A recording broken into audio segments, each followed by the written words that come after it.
In today's video, how stress affects weight loss.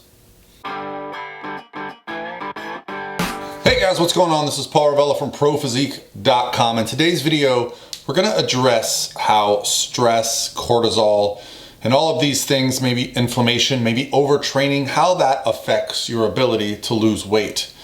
And today's question actually comes from right here on my Instagram direct message. So if you wouldn't mind, send me your questions, direct message via my Instagram.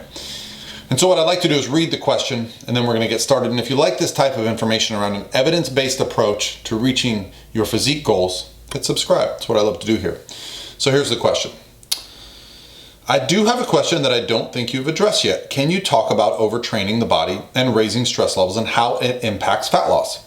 I've noticed that whenever I do moderate workouts and leave a little in the tank and do light cardio sessions like walking or Stairmaster, my body seems to feel great. The weight comes off steadily. I hardly ever plateau. But the moment I go extremely hard and intense or bump up the cardio to a 3-mile double or the amount of time on the stairs, my body almost freezes up and plateaus immediately. It's as if I've overtrained severely and my body wants to hold on to water and food instead of continuing to work like a well-oiled machine. Can you talk about this, please? Well, this is actually a great topic for me because this is something that I have really started paying a lot more attention to over the last few years as I coach people that get what you would consider absolutely shredded, right? I coach people that compete on a bodybuilding stage and not just for fun. I coach people that are professionals that are competing at the highest level of the sport.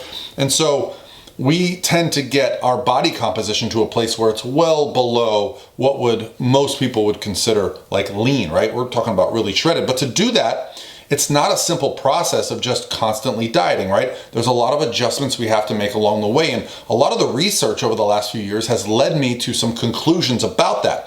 Now, a few years ago, when I first started dieting down and myself competing in physique competitions, high intensity cardio was all the rage, to the point where I was even doing it as many as 3 days per week.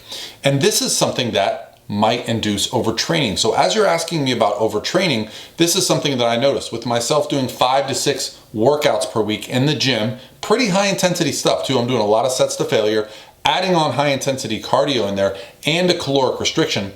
I too noticed the same thing. My body would often be stubborn and plateau. Not until I was able to recover would the scale start to drop again. So something I really pay attention to with my clients now that are trying to lose weight is what is going on in your life outside of it. Can you train at a very high level and still lose weight successfully? Absolutely. But a lot of it comes down to your recovery outside of the gym, okay? Is your nutrition great? Obviously, if we're getting on a bodybuilding stage or if you're trying to get very lean or you have some specific goals, you should be paying attention to your nutrition.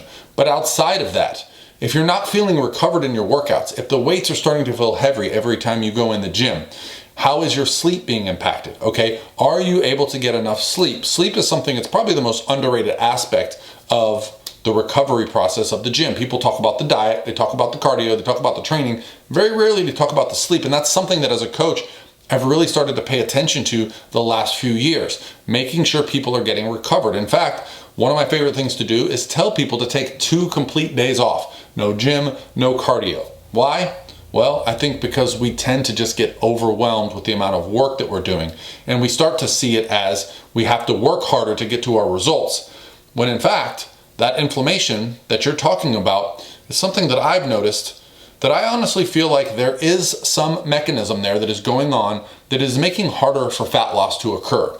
What that mechanism is, I don't know, but I'll actually link a study below where the only thing that they changed in some obese people was their stress management levels. So through this stress management, they found that they were actually improving their weight loss and their BMI. So that tells me that if you just focus on stress management, things like getting better sleep, maybe you have a really stressful job. Maybe it's a very tough time because you have kids and it's the corona situation and all the things that are going on right now can add up to stress, and you're just compounding that by forcing yourself to go to the gym and adhere to a strict plan when honestly, you might just be better off with some recovery. So I think you're very much onto something here. When you push yourself harder, the body will stop responding oftentimes. So there's also a great study that came out a while back called the Matador study, where they essentially put people through a weight loss diet for 16 weeks. The caveat was that one group went through 16 weeks straight in a caloric deficit. The other group spent 16 weeks dieting, but they only did 2 weeks in a row in a deficit. Then they followed that up by 2 weeks bringing calories up to maintenance. And those people, over the 16 weeks, it actually took them 30 to do it. Well, they lost more weight and kept more weight off and kept more lean body mass.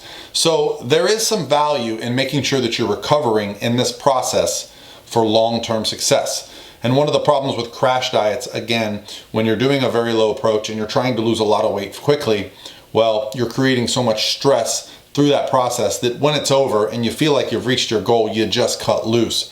But if you allow your body to change properly over time, the results are much more sustainable and they're much more likely to stick around, okay? All right, guys, that's gonna be it for me today. I hope you guys have had a great couple weeks. Sorry I missed you, but man, I was at so many bodybuilding shows. I was actually at 3 shows in 1 week, and I'll be home for a while. So get ready for some videos. Send me your questions, guys, and I'll talk to you tomorrow.